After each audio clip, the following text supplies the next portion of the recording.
Good afternoon, and thanks so much for joining us for 12 News at 4. I'm Tram Mai. Today, the United States Department of Justice released their findings from a more than 2-year-long investigation into use of force, alleged retaliation against protesters, treatment of the homeless and mentally ill, and race discrimination. 12 News journalist Erica Stapleton is joining us live with what they had to say about these 5 areas of conduct. Erica?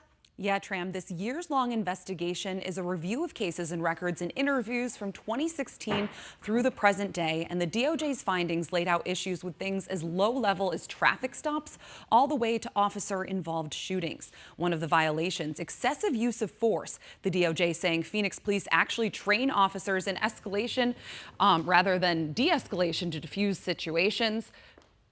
Another issue, how police would seize property from the people experiencing homelessness during cleaning sweeps the city used to do in downtown encampments known as the Zone. It's the first time the DOJ's ever found civil and constitutional rights violations of an unhoused population. Another finding, Phoenix police discriminating against people who are Black, Hispanic, and Native American, who are more likely to get arrested or cited. The DOJ also found violations when it comes to Phoenix police's response to protests, the city's 911 response to behavioral health calls, and police's treatment of children. The city of Phoenix and interim police chief Michael Sullivan say they've already been taking steps to proactively address issues found in this report. But the DOJ says a lot more needs to be done when it comes to lasting reform. However, today, many reforms have not yet been implemented. Other reforms exist on paper, but not in practice. In total, these efforts are simply not enough to address the full scope of our findings today. And right now, I want to bring in criminal defense attorney Hector Diaz of DS Law. And before I get to both of your initial reactions and analysis of the DOJ's findings, we want to first hear the reaction from interim Phoenix Police Chief Michael Sullivan and the Phoenix Law Enforcement Association. It's been nearly 3 years. We've provided lots of information, lots of access to this department. I've given hours of interviews to the Department of Justice to have the report in hand. It means we're moving to the next step in this process. I think we need to acknowledge that this report, it's a very, very small percentage of the men and women who do this work. The men and women who do this work do incredible work in incredibly challenging circumstances every single day. We are frustrated and appalled by the Department of Justice's decision to release the findings report to the public and the media before allowing the decision makers and the department to review it. This tactic is nothing more than an irresponsible and unprofessional smear campaign against the men and women who have continued to courageously serve the community amidst dangerous inflammatory rhetoric by political activists and violent attacks from criminals. All right, now that we've heard from the other side, Hector, I want to start with you. Your initial reaction to this finding. I mean, this is a blistering, scathing report when you read it. And, I went through it this morning. It's 4 pages. But it is, it's incredible when you read the allegations here that are alleged against, the Phoenix Police Department. I want to preface this, though. There are a lot of officers. I've been in criminal justice for more than 20 years. And I have friends that are, police officers that are with the Phoenix Police Department. And, and they have a very, very difficult job. Day to day, they put themselves on the front lines and enforcing laws. But when you read this is incredible, just in terms of the allegations against certain sectors of minorities, homelessness people with mental health issues. And again, this isn't a report that was just put together by DOJ on suspicion. They spent years investigating these potential civil rights violations. They looked at body-worn cameras, they did ride-alongs, they did interviews, investigations. Erica, what was your reaction to this? A lot of this we could have expected. This is something that the DOJ has said, hey, here are the areas that we're looking at, and they found violations in every single one of them. And as I've been going through the report, combing through all the details, it's a lot to digest. You kind of piece together like, oh, we covered this story, we did this. So a lot of these things were headlines at one point or another. This was, several years of reports and interviews and body camera that they had requested and the DOJ looked at. But ultimately, there were a lot of things that we didn't report on either. And it went all the way down to traffic violations up to officer-involved shootings. So it really ran the gamut. Yeah, really. I mean, a lot of us were glued to that press conference. We were all watching it in the newsroom. I got to say, just like with you, there were a lot of surprises as well. We thought we knew what was going to come out, but we didn't expect a lot more information. So right now, we want to dive into the specifics because, like you said, there's so much to digest. And let's really dissect these areas of conduct. First up, we want to get into the use of force. The DOJ found that Phoenix police uses excessive force. We're talking tasers, projectiles, leg restraints, police dogs, and lethal force.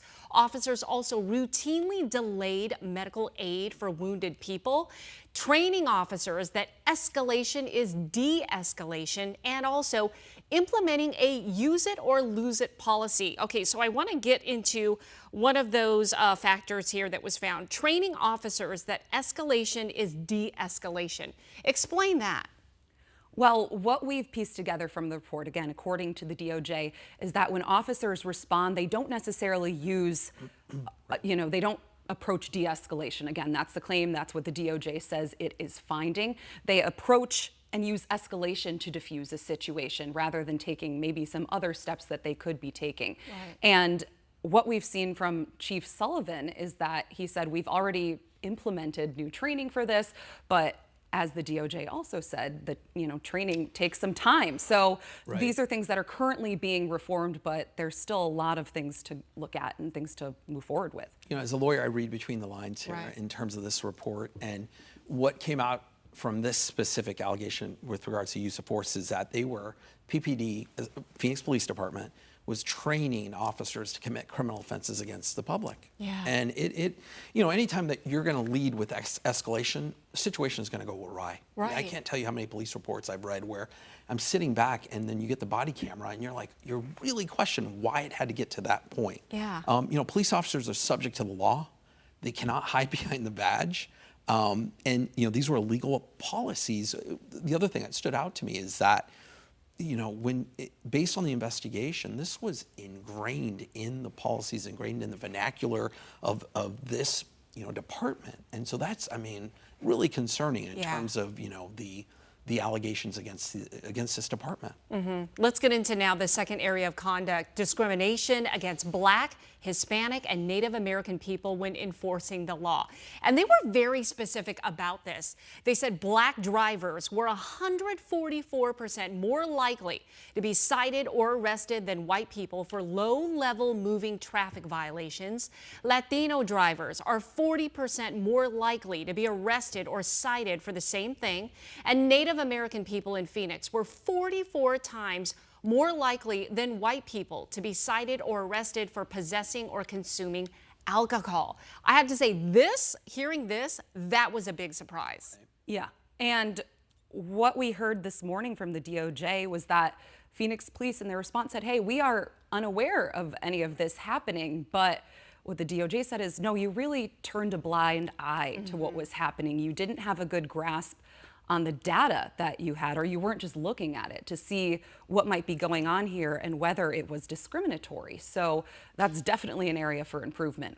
And I was going to say, it's the data, I think, that was so eye-opening and surprising. There have been, obviously, through lawsuits and, grumblings before and everything, but to actually substantiate that, the numbers. DOJ spent time looking at police reports, they filed criminal complaints, and they, as Erica said, this really stood out to me that, the city is still almost denying that there are facts and this data that it's incorrect. And that's really troubling. It has to be troubling on DOJ when they look at this in terms of the next steps. But you think of the impact that message has on the community as well, and the populations that they're serving. Absolutely. All right, the DOJ also examined protests and determined that the Phoenix Police Department violated rights of people engaged in protected speech, including those who criticized the department. One big protest that we want to show our viewers here, if they'll remember, let's rewind back to 2017. This garnered national attention right here. It was in downtown Phoenix. It was when then President Donald Trump came to town. Erica, what I found interesting about this in the DOJ report is that they brought up what's called a challenge coin that depicted a protester who was shot in the groin. Explain that. So yeah, this particular protest was a highlight from the DOJ's report. Not only did police use tear gas on big crowds of protesters, but there was one specific incident where a protester was shot with a pepper ball in the groin. And on that challenge coin, it depicted an image of the protester, and it was seemingly used by a police squad. They're typically used to commemorate, events for police, but it was used to commemorate, I don't know if that's the right word, but used to mark this shooting that happened during this protest. So, wow. And it was something, I went back and looked at our past reporting. It was something that then Chief Jerry Williams, according to federal lawsuit paperwork, knew about beforehand, but didn't address until it became a public matter.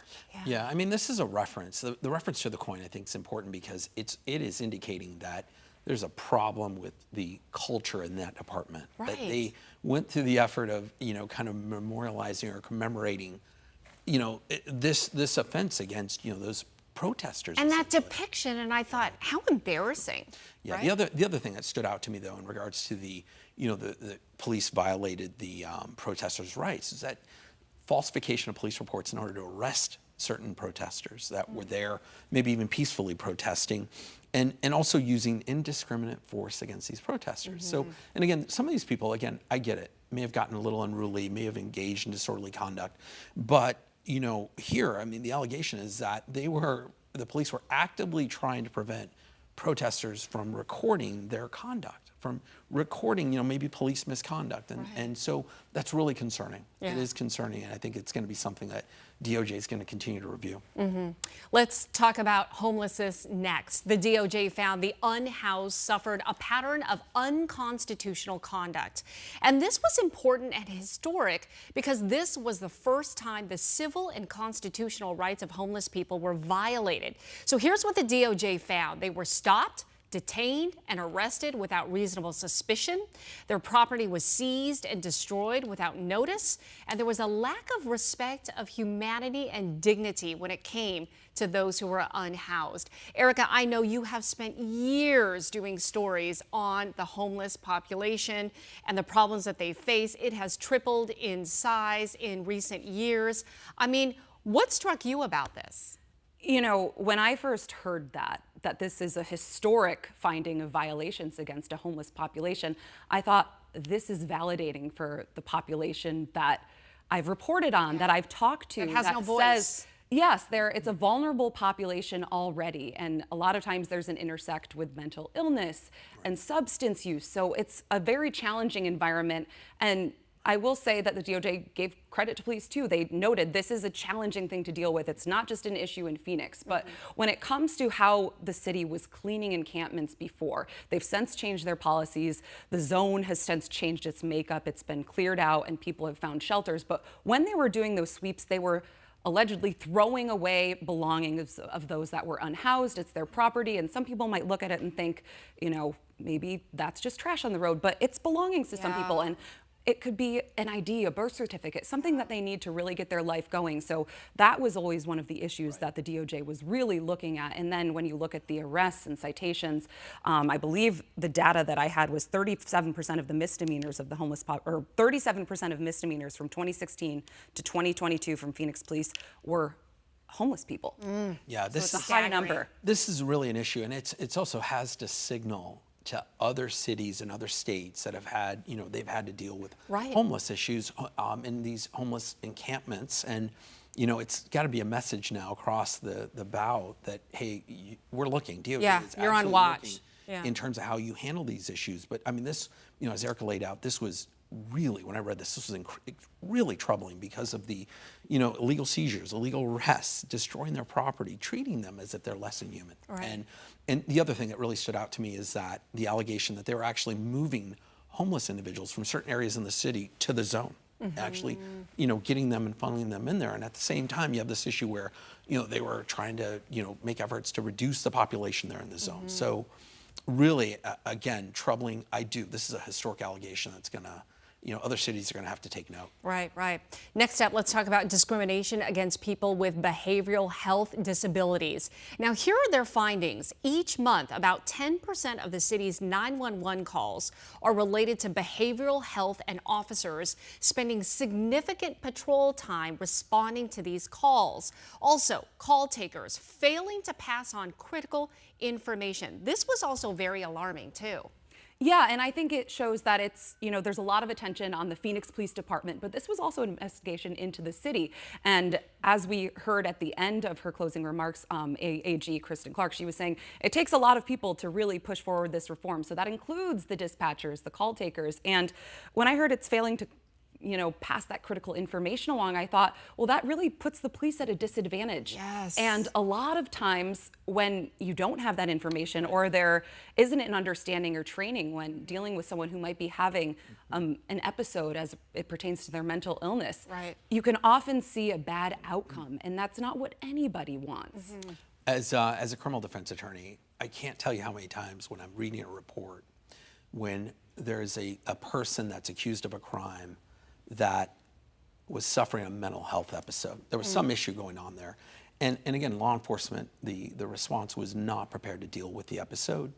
And it resulted in charges, it resulted in an escalation, maybe an aggravated assault against the officer because the person just couldn't appreciate the situation. Right. And it could have been handled differently. This one really stood out to me. As a lawyer in handling these kinds of cases, I've seen this before. And again, it's something that training is going to have to be put in place. Yes. Again, it's not putting the blame on law enforcement here, because it's exceedingly difficult in these kinds of situations. Yeah. And when they get these calls, they're always unpredictable and they have no idea. And when you talk about the training, that also goes in hand with it. It goes back to the call takers, again, passing along important vital information. What we've learned is that, and what we've seen is that the city here has civilian responders that they've started to bring up to speed and go out on these, but they weren't used in a number of calls where they should have been. At least that's what the DOJ report has found. Okay. And finally, the conduct against children was also brought up. The DOJ saying Phoenix police took no concession when it came to kids, treating them like adults, which harms their physical and mental well-being, which later contributes to fear. And then that just goes down generation after generation. That was also, again, an unexpected finding.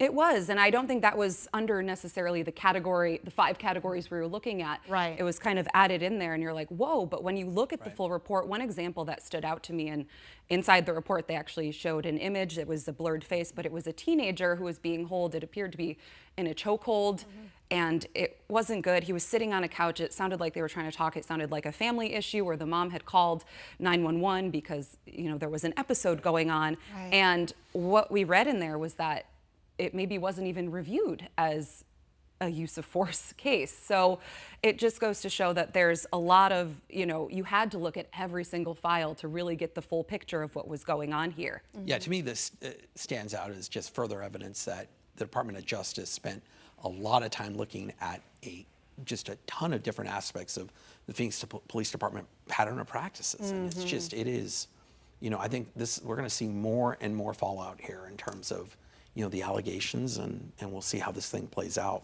Yeah, which leads us to our next discussion here. Let's talk about what's next. So, Erica, what will the DOJ do? Well, we don't know exactly. They say they're in open communications with Phoenix Police and the city, and the city is going to need time to digest this report. Obviously, there's a lot listed out in here, and I want to say, when asked, the Assistant Attorney General said, is the consent decree still on the table? Right. She didn't say yes or no, but she did say that consent decrees, when there's this level of reform needed, that's typically the way they do it. Right. But it's not something that's being broached currently. It's maybe something that could happen. But what she said is we continue to engage with city officials and hopefully agree on a mutually acceptable set of reforms. So that was the language she was using today. And it sounds like there's going to be a lot more negotiating to really see where this goes down the line here. And I'm glad you brought up the consent decree because I wanted you to dissect that a little bit more. Explain for folks who are not familiar what exactly is a consent decree. What does it do? It's a court enforceable agreement that mandates changes to the police department policies. It is an agreement that you have a judge that sits and will enter it, enforce it if it needs to be enforced, and it will also specify the specific issues that DOJ found concerning and the certain steps that the Phoenix Police Department will take in order to rectify those steps, and will potentially even place a monitor in place in terms of overseeing and making sure that all of these things can, that they'll be addressed. Yeah. I'll tell you really quick, there's no question that the city of Phoenix does not want to enter into any kind of consent decree. They absolutely do not. Right. And that's going to cost the city millions and millions of dollars in terms of implementing certain measures, having DOJ basically over the department for could be years. Yeah. I mean, in some of these cases they go on 5-6 years before they're ever lifted. But DOJ, listening to the messaging this morning, there's no question they're pushing a consent decree on the city of Phoenix. Right. But technically, she had said in that news Right. conference, she said, not today. Not today. She did not have an announcement about it today. Right. And I will say in terms of, another thing that's what's next, this Thursday, we know that there's going to be a virtual meeting that will be held, and they'll get input from the community as well. It's this Thursday at 6 p.m. Also want to say that we know that Chief Sullivan, he's already made changes. When we're talking about the other side, there's been more de-escalation training. There's been new policies with responding to mental health calls, and also, improvements when it comes to clearing the homeless encampments. But overall, just want to get, your bottom line input here. What does the Phoenix Police Department need to do moving forward besides the training that we've talked about? I think, as Chief Sullivan has said, they have a blueprint. They've been working towards a goal ever since he came in. And I will preface this by saying that a lot of the time frame that the DOJ looked at was under former Chief Jerry Williams. So Chief Sullivan came into the picture. He has past experience when he was in Baltimore dealing with the DOJ investigation. So I don't want to say this is his expertise, Right. but But he he's does got have experience. experience with this. And it Yeah. seems like he's taken that experience and has really guided the city along here, Right. both in trying to implement those changes, but also not accepting a consent decree right away. It sounds like the city of Phoenix is trying to negotiate on their terms here, how they can move forward through this without getting that oversight from the government. That could be costly and could take a while, but it's something that might take some time to really get those standards where they should be. Yeah. Yeah, Phoenix Police Department has to regain the trust of the community. My opinion, the only way that's going to happen is a consent decree. I think you're going to have civic leaders that for years have been pounding, the table saying, individuals' constitutional rights are being violated. Nobody's doing anything about it. And I think also some of the responses that you're seeing from city leaders just don't help in terms of, whether they're taking accountability or take this serious. And I think that you're going to see consent decree. The terms are probably going to take some time to hammer out. And, that's probably what it's going to take to regain the trust of the community. And I'll say, too, that the city was bracing for this to be a gut punch. Yeah. When you hear some of these responses, it's because the report is bad, the findings are bad, and it does look like a black eye. So it's how you respond to that going forward that I think is going to be a takeaway for a lot of people. Yeah. All right. Erica, Hector, thank you so much.